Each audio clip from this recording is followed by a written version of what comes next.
Hola, hola, hola, sean todos bienvenidos a mi canal Fisiokine en Casa.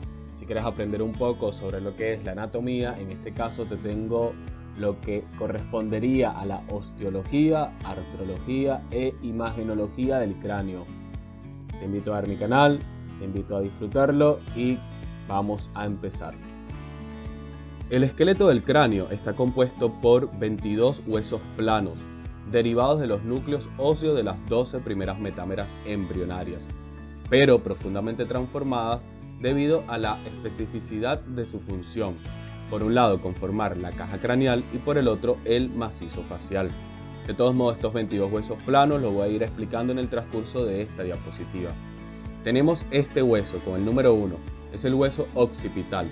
Por detrás, con su amplia concha conformando el occipucio, está próximo a la apófisis basilar, agujereada por el amplio agujero occipital por el que el eje nervioso, en este caso el bulbo raquídeo y la médula espinal, salen del cráneo para ocupar el canal vertebral. A un lado y otro del agujero occipital se localizan los cóndilos de la apófisis occipital, que se articula con el raquis cervical, en este caso la primera vértebra cervical, que es el atlas. Tenemos con el número 2 este hueso de acá, o estos huesos de acá, los huesos parietales. En este caso se muestra uno solo, pero tenemos dos, uno del lado derecho, uno del lado izquierdo.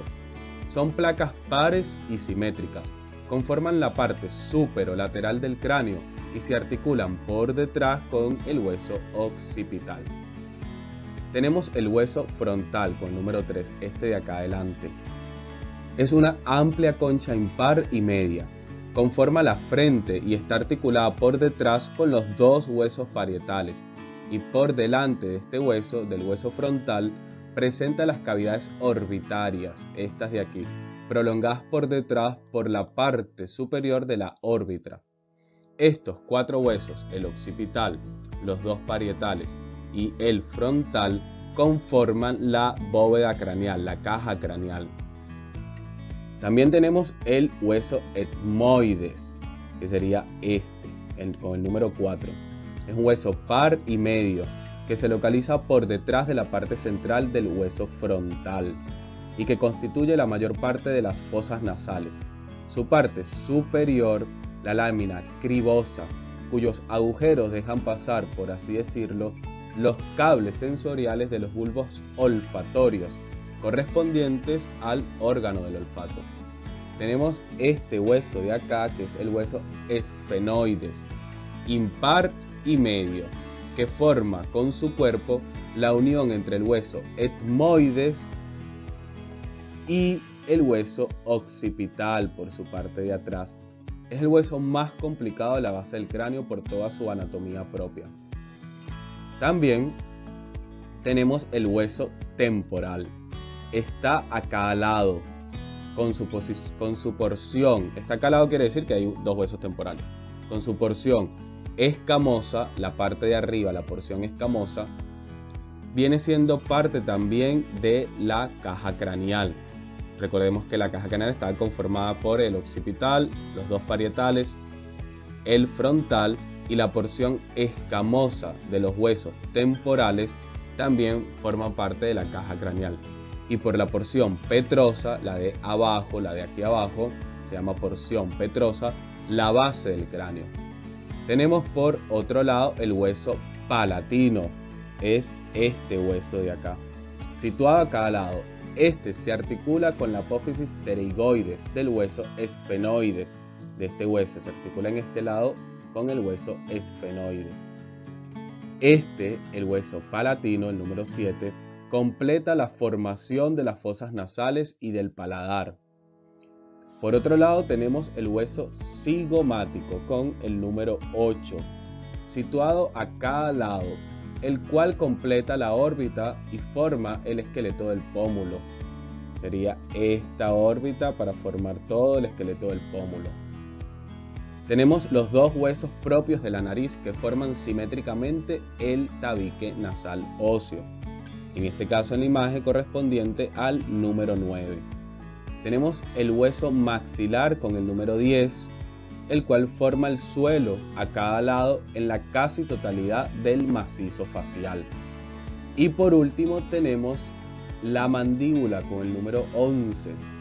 Es un hueso impar y medio en forma de herradura de caballo, por así decirlo, aplanada, con dos ramas ascendentes que suben, que sujetan los cóndilos, superficies móviles que se articulan con la temporomandibular, sería en este caso, se llama la articulación temporomandibular.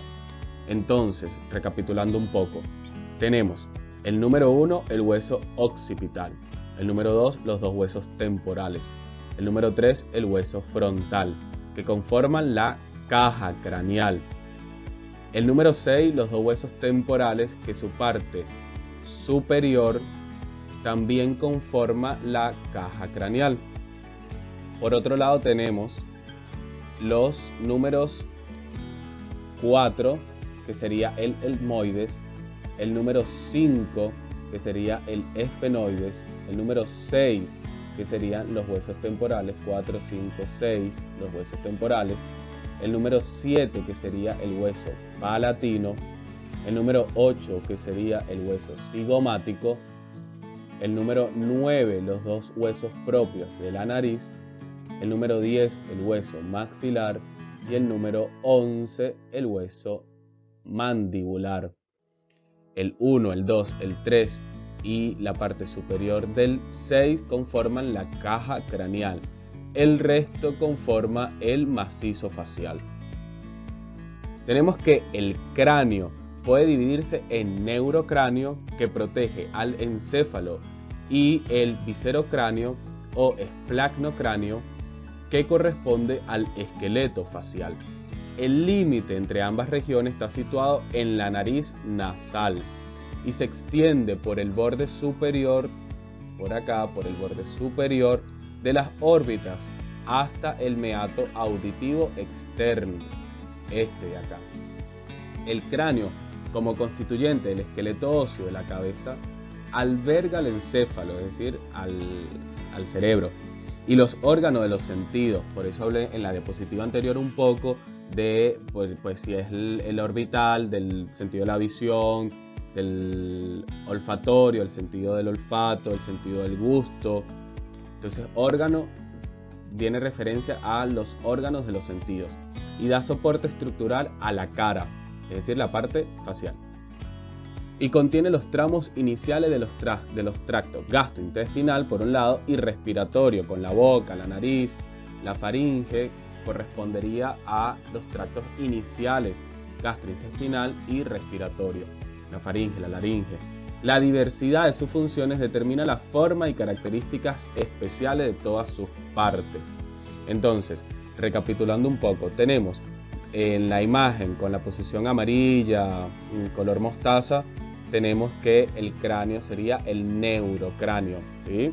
Con la parte naranja. Y con la parte gris sería el viscerocráneo. Por otro lado tenemos las superficies del cráneo. La bóveda craneana se denomina calvaria también y consta del hueso frontal, que sería este, ya vamos a ir ubicándolos anatómicamente, del hueso frontal, los parietales, uno de cada lado, del lado derecho y del lado izquierdo, partes del hueso temporal, que sería estos de acá, y la parte superior del occipital, este de acá. Al examinar externamente el cráneo, distinguiremos en primer lugar la sutura. Entonces tenemos en primer lugar las suturas. La coronal, esta sutura que va del lado horizontal, digamos de lado a lado, de izquierda a derecha. Se llama coronal, con el número 1. Separa las escamas del frontal, del hueso frontal, con sus eminencias frontales, que serían esta de acá, la eminencia frontal, esta de acá con el número 3, de los parietales, de los dos huesos de atrás. Cada parietal posee también una eminencia, que sería esta de acá, con el número 4, hallándose ambos huesos separados por la sutura sagital, es decir, los huesos parietales, el derecho y el izquierdo, se hallan separados por esta línea que se ve acá. Esta línea se llama sutura sagital. Acá también se puede apreciar la sutura sagital, de que separa los huesos parietales del derecho y del izquierdo, que se extiende entre la sutura coronal y lambdoidea, que sería esta sutura acá atrás del occipital, se llama lambdoidea. Entonces se extiende desde la sutura coronal, que sería la de acá adelante, viene la sutura sagital y la de acá atrás lambdoidea. Esta última, es decir, esta última sutura lambdoidea separa el parietal de la escama del occipital. Recordemos que el occipital es este hueso que sería el número 7 o este que está acá en color, digamos, gris oscuro. Lateralmente en la región parietal, en esta región, se encuentran las líneas temporales superior, que sería con el número 9, la temporal superior, no sé si se logra apreciar muy bien, esta línea de acá, e inferior, las líneas superior e inferior, las líneas temporales. En la proximidad de la sutura sagital, recordemos que es esta, y por delante de la lambdoidea de esta sutura, se hallan los agujeros parietales. Estos puntitos negros que ves acá, este y este, serían los agujeros parietales. Las suturas son también visibles en la superficie endocranial, es decir, por dentro del cráneo, de la bóveda.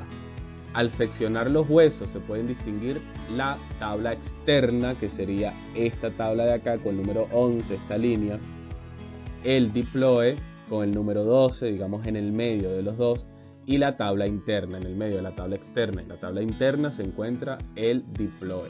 Entonces tenemos también que se puede visualizar en una superficie interna de la bóveda craneal. Lo importante también es saber diferenciar que ya en esta vista se puede observar el hueso frontal, los dos huesos temporales, que serían los de acá. Bueno, en esta se ve mejor, los huesos temporales, los huesos parietales, el occipital y sus suturas. Por otro lado, seguimos con las superficies del cráneo, pero en una vista lateral. Tenemos una vista lateral. Tenemos la sutura coronal, que se puede ver con el número 24 en este caso, antes mencionada. En una vista lateral también se puede apreciar la sutura coronal, que separa el hueso, como ya antes lo mencioné, frontal de los parietales.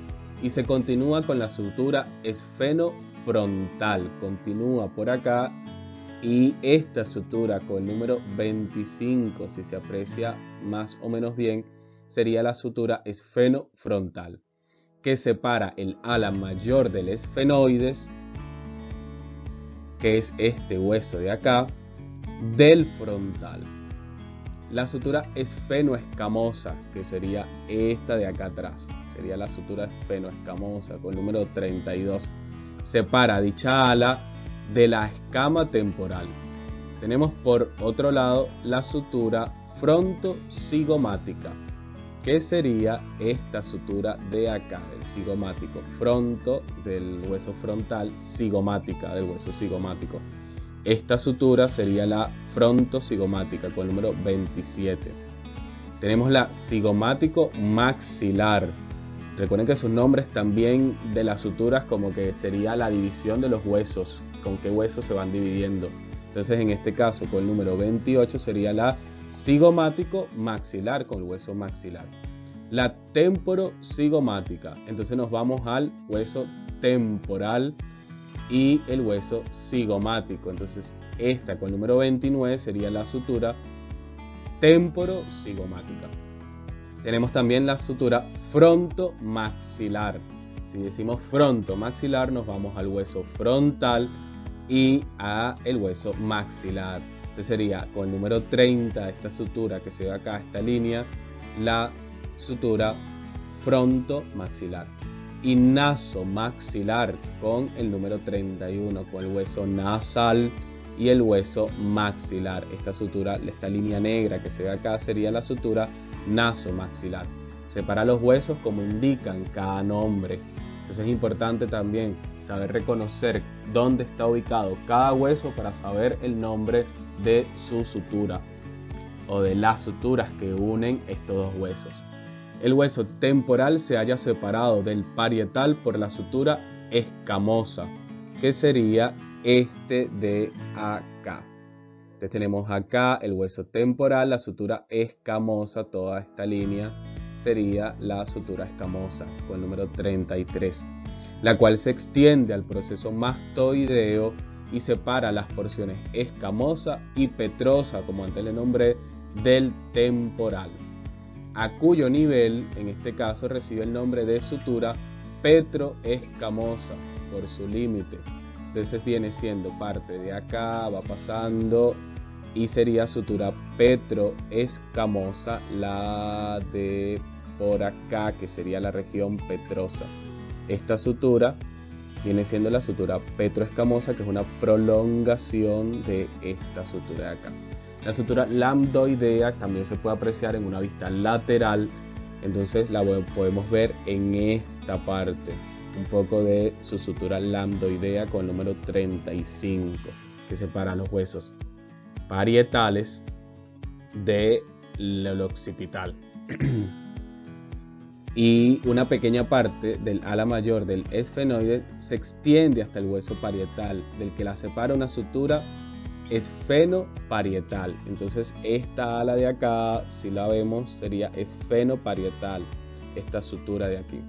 Entre las mastoides y el parietal de un lado y el occipital del otro se encuentran las suturas parietomastoidea, que sería esta de acá, que separa los tres huesos. Entonces sería la sutura parietomastoidea, sería esta de acá con el número, esta sutura con el número 37.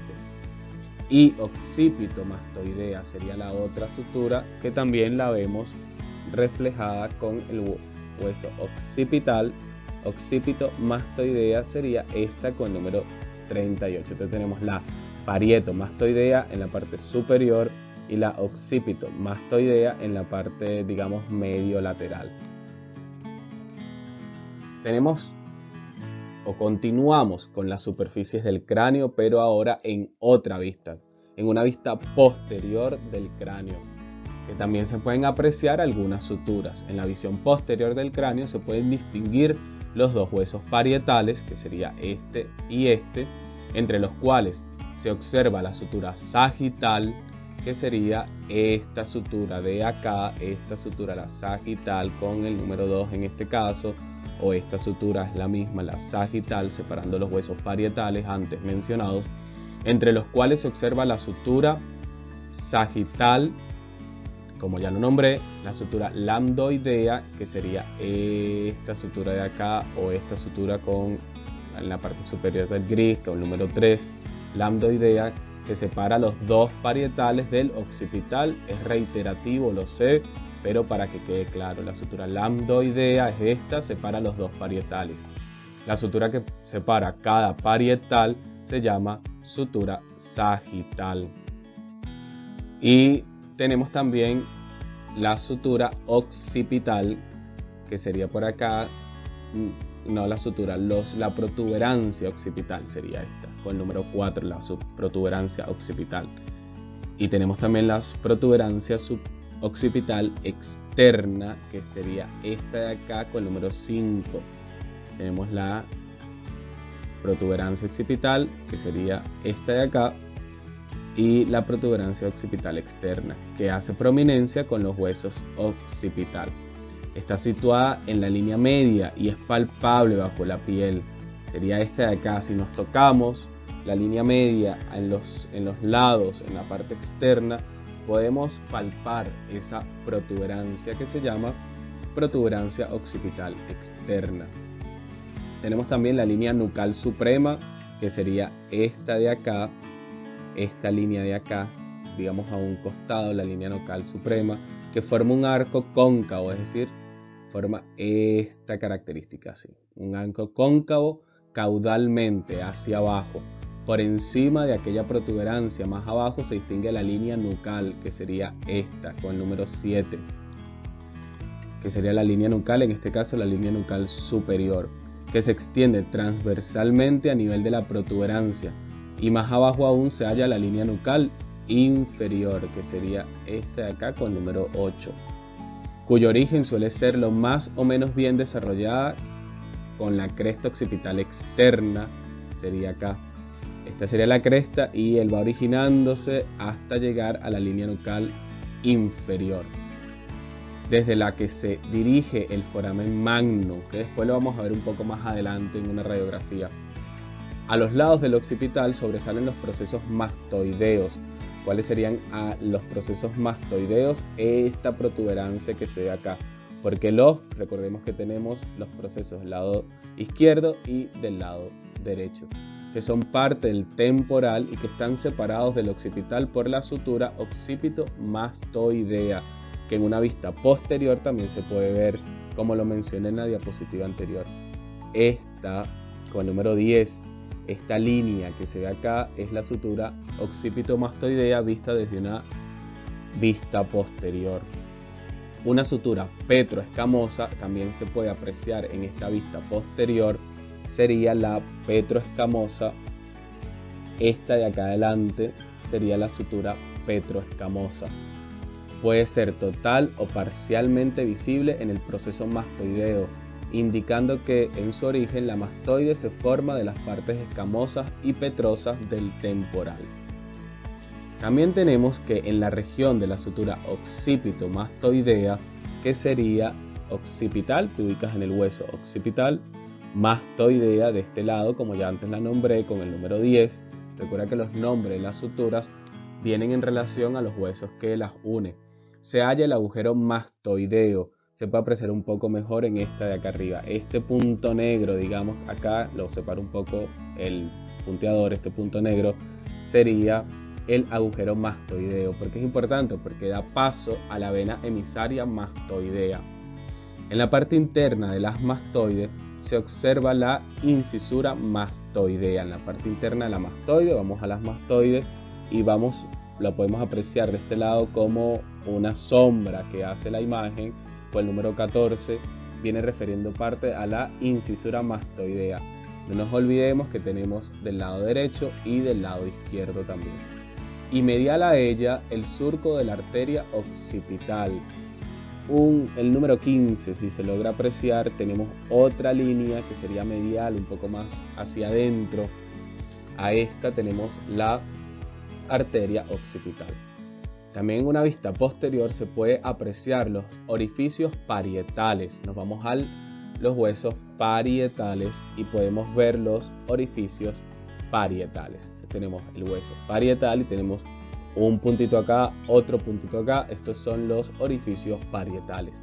Se hallan en los huesos del mismo nombre, evidentemente en los huesos parietales, a ambos lados de ¿cuál sutura? Esta sutura que viene acá, que es la sutura sagital. Entonces, teniendo en claro la anatomía, donde está cada hueso, donde están ubicados cada hueso, podemos también saber su sutura por un lado y por otro lado, si presentan agujeros, protuberancias o líneas, también más o menos podemos ubicarlas. Bueno, esto es todo lo que se puede apreciar en una vista posterior del cráneo. Como parte también de la artrología, vamos a explicar algo. Exceptuando los huesos maxilar y la mandíbula, a excepción de estos dos huesos, los huesos del cráneo se articulan entre ellos mediante suturas que mencioné con anterioridad.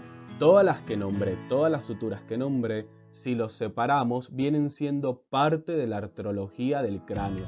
Por eso es importante aprendérselas, porque vienen siendo parte de su artrología. Por otro lado, en el embrión e incluso en el recién nacido, los huesos del cráneo permanecen relativamente móviles entre ellos, ya que la fontanela anterior o bregma, esta de acá, se osifica totalmente entre los 8 y 18 meses. La movilidad de los huesos del cráneo en el niño se explica por el aumento rápido del volumen del cráneo, que continúa tras el nacimiento.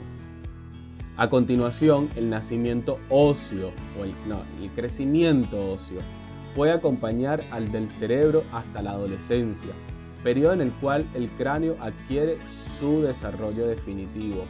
Entonces, en esta imagen de acá tenemos un cráneo normal del recién nacido, como su nombre lo indica. Tenemos una sutura metópica que sería esta de acá, no encontrada en el desarrollo completo del cráneo. Digamos que separa en el recién nacido los huesos frontales, que el hueso frontal es uno solo. Tenemos también la fontanela anterior o brecma, que sería esta de acá, este agujero que se ve acá.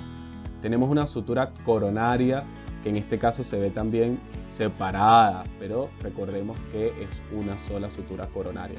Podemos apreciar también los huesos parietales, que viene dada por su sutura sagital, que lo separa cada uno, y aquí también se divide, digamos, en este espacio un poco más pequeño pero parecido a este, un poco más chiquito, tenemos la fontanela posterior. Tenemos la fontanela anterior o brecma y la fontanela posterior.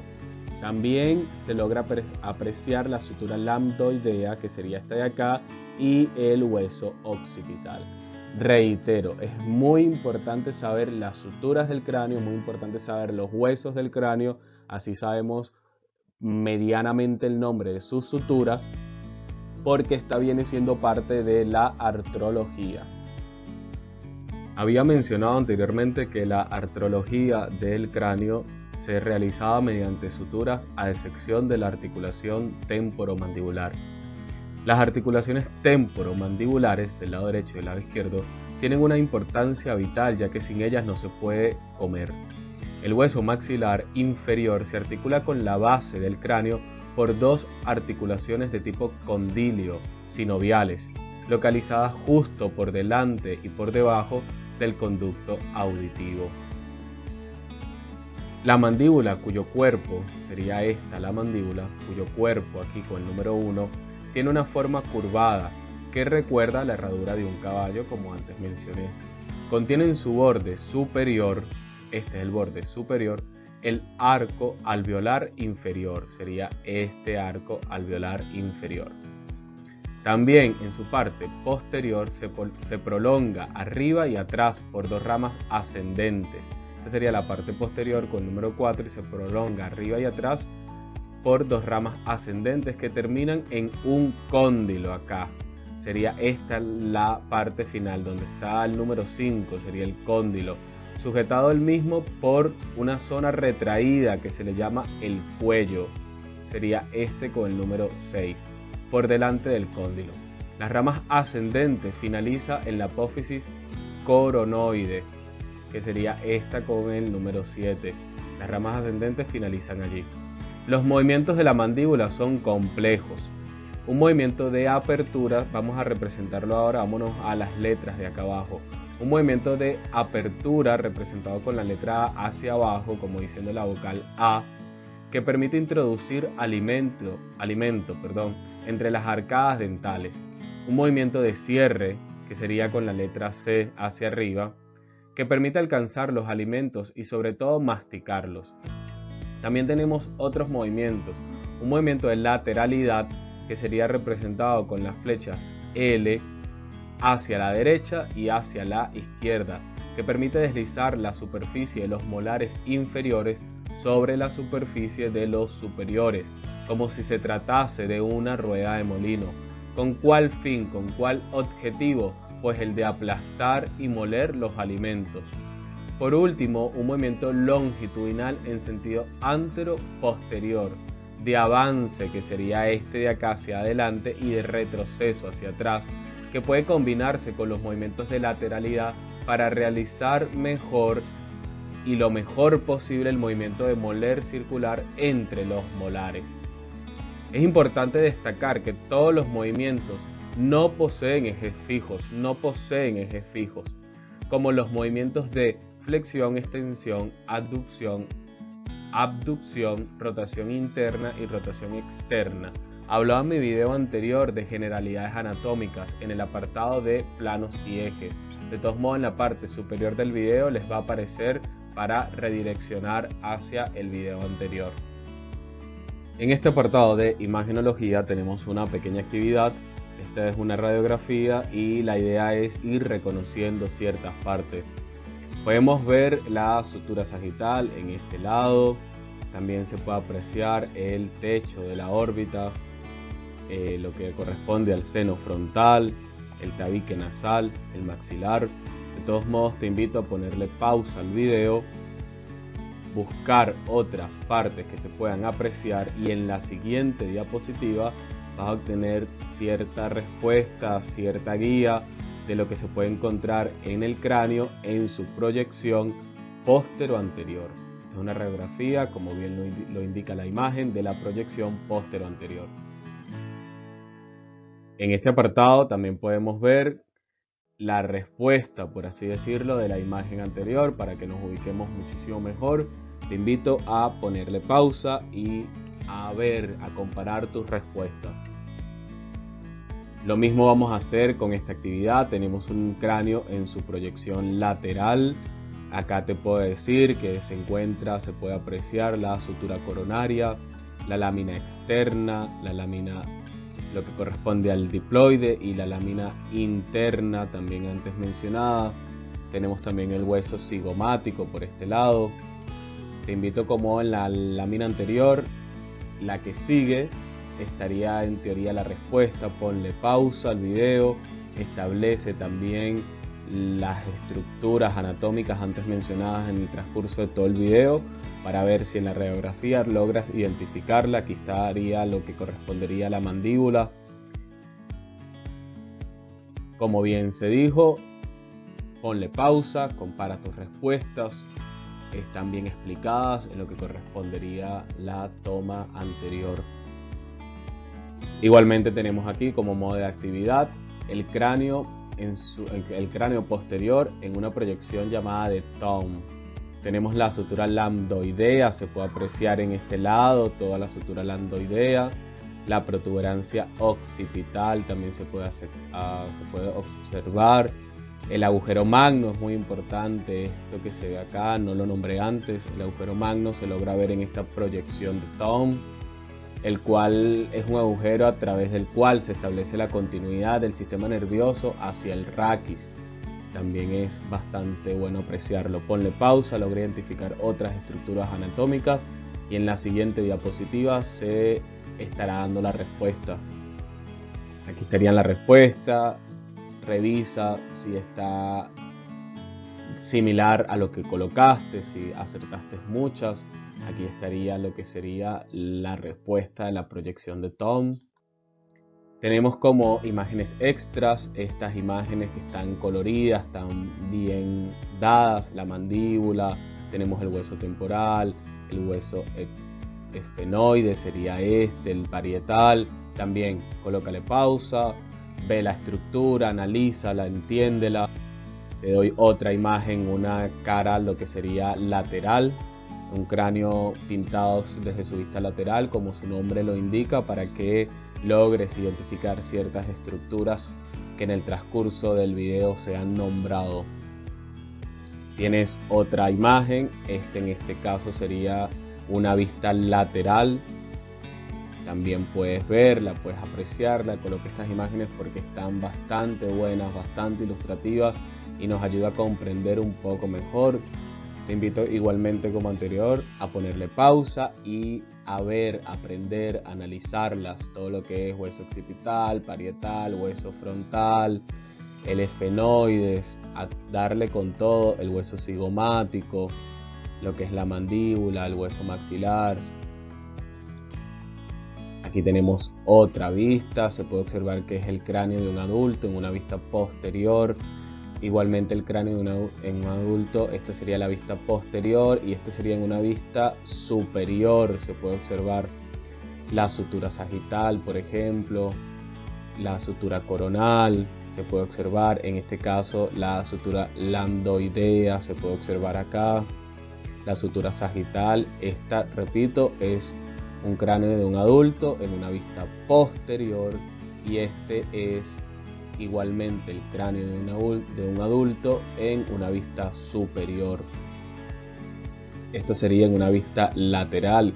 Esta sería la última imagen. El cráneo de un adulto también se logra apreciar en una vista lateral. Bueno, este es un poco de la referencia bibliográfica que utilicé para realizar el video. En esta referencia bibliográfica puedes encontrar cada hueso y la descripción de cada hueso. Yo hice este video un poco más general, digamos, pero puedes establecer y puedes buscar la bibliografía que ellos establecen la descripción de cada hueso por separado, cada porción, cada detalle, lo puedes encontrar en esta bibliografía. Esto ha sido todo por hoy. Te invito a suscribirte, a activar la campanita para mis próximos videos. Muchísimas gracias. Sé que el video es extenso, pero es de un gran valor de aprendizaje. Hasta luego.